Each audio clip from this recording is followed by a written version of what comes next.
This has been an exciting 2 years here, very different 2 years from our experience here, but winning the back-to-back SEC championships and national championship last year obviously was very exciting, and to again be a part of the process and continue to learn here.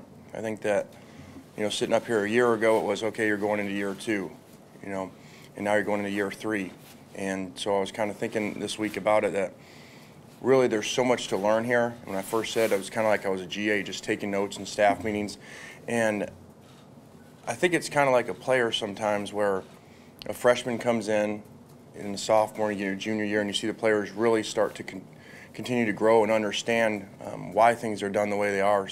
And I kind of feel that way. I feel like continuing to learn, continuing to grow under coach, and it's really such a great experience to see all the things that happen in the program with our players, how he handles it, all the different situations. Because if you're just around for 1 year, I don't think you get to experience all the different things. So excited to go into this 3rd year with a lot of challenges on offense, replacing a quarterback again for the 3rd year in a row. And we've been fortunate to have 2 guys that played really well and the guys around them. So that'll be a big challenge for us.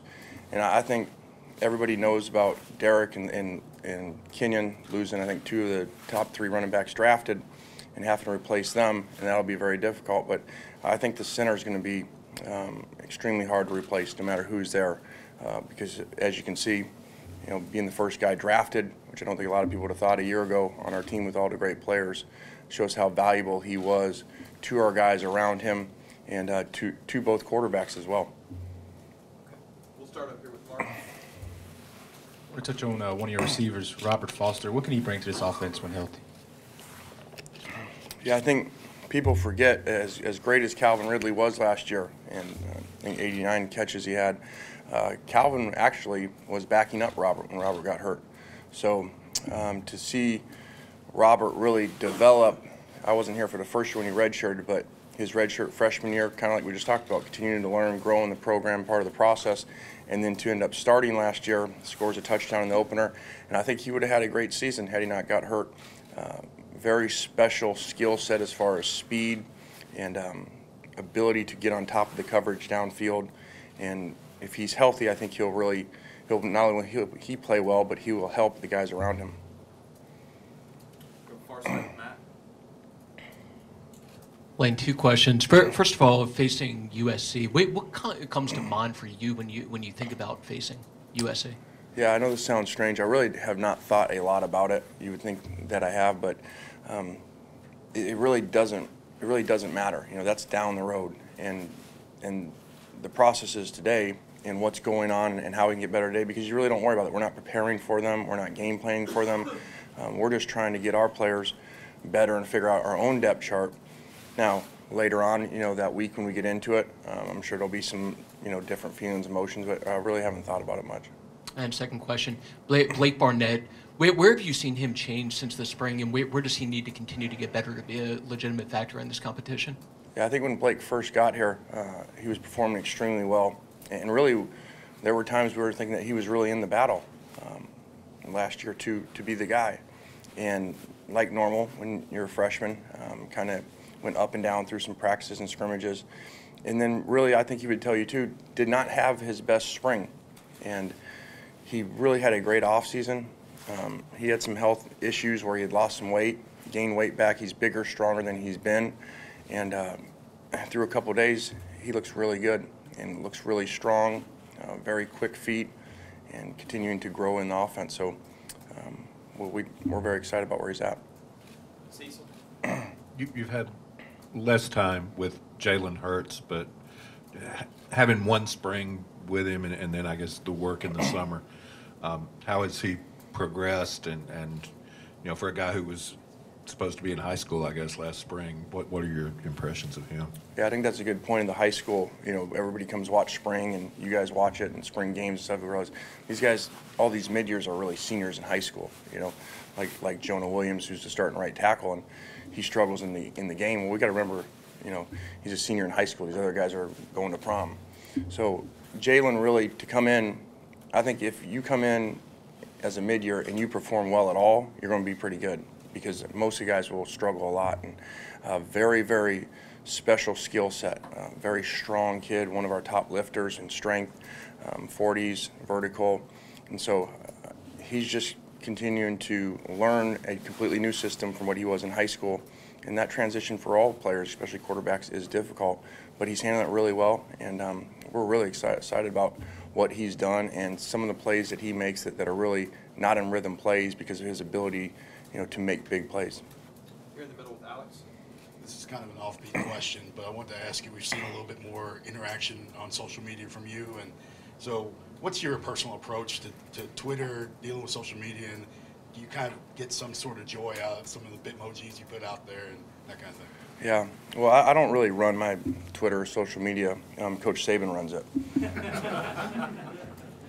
And it really is just where we're at, with the generation of kids we're recruiting, and, to interact with them, to interact with my own children, it's just kind of where we're at. And that's really how a lot of recruits communicate, and really is until they changed to where we could text kids a couple months ago, that was really our easiest way to be able to interact with them. So, I don't necessarily really like parts of it because I'd rather just be doing ball, but that's part of recruiting as an assistant coach and where we're at. Okay, second row with Tony.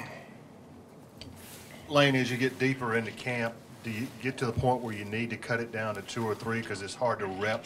It's hard to rep 4 guys that deep into camp, particularly when you get closer to game week. Yeah, well, we've had that problem, Tony, before. We're actually, in that same area where there was 4 a year ago. We'd have a chance. Now there's 4 again. So we would always like to be the 1. That's the best thing. So, but we don't want to eliminate anything because this has been a very strange quarterback competition over the 2 years. You guys watching scrimmages or games, even ourselves as staff, if you took a poll at times 2 or 3 weeks before the openers last 2 years, it would be mixed on who was going to be the starter. And there were times that, a guy that maybe was 3 or 4 we thought was 1 that week, and then he'd go in and not play as well, and a guy 3 or 4 would play better. So there's no timetable for it because you got to make sure you find the right guy. And I think if we would have had a timetable, we may have not found the right guy, in the last 2 years. A couple more. John, Zeno. I had 2 questions. One, you've been around 2 head coaches in your career who made a habit of winning 11, 12, 13 games a year. How hard is it to not just to reach that level, but to stay there? Yeah, I've been very fortunate, with Coach Carroll and Coach Saban. And people always ask what it's like, how are they alike? And they're extremely different in almost everything, okay? But one thing that they do have is they have a belief system of how they do what they do, and everything that happens, they have the answer to. And it really doesn't change. And both guys, the second thing that both guys have in common is they're phenomenal recruiters, as you can see in the draft picks when we're at USC and now here, because obviously great players help. But you're right. Used to always say anybody can do something one time, have a great year because everything goes right. But can you maintain it and sustain it for a long period of time, as Coach Carroll's done before, and now Coach Saban? It really is remarkable. And I think in today's game, and no disrespect to coaches a long time ago, it's harder nowadays because of the numbers, because of the scholarship numbers, because of kids' ability to transfer. We have less kids, and so the margin for error, when we miss on kids, they're going to the people that we play versus when you could take 40 or 50 kids in a class. So I think it's unbelievable what Coach Carroll did, and now the run that Coach Saban did, it really is remarkable. And follow up, a different kind of question, but just between us, would you get some satisfaction, a little extra pleasure, if you guys can beat USC, given how things There's ended? like 10 cameras back there, and we're going to say something just between us. No, I really have not thought much about it, and it won't be about me, just like it wasn't about me when we were at Tennessee. It's not about Coach when we go to LSU. It's about our players playing really well, and all we can do is put our players in the best position to win. Last one here with Michael. We got to get Coach to step. I want to ask about running back depth first, and secondly, do you enjoy kind of some of the fun you have on Twitter with some of the pictures and the things referencing some of the previous places you coached?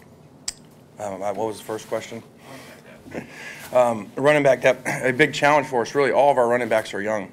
I think every running back scholarship running back on our roster is a freshman or sophomore, which is a very strange situation because of the 3 great backs we've had the last 2 years.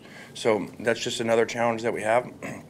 Again, hopefully the recruiting that Coach Saban has done, that we have a lot of talent. Now it's our job to get those guys ready to play.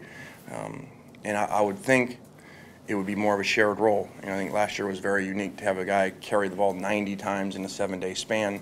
I don't know that I've ever heard of that before. So that was a very special player. You know, I don't know that anybody could do that, and that's because of his build, but the way that Derek worked every day in practice. So he's a story for years and years and years for these guys to continue to tell and pass down, because that guy, just like the year before with Amari, those were our best players each year, but those were our hardest workers. All right, I'm skipping the other one. All right, thanks, guys. Thanks, guys.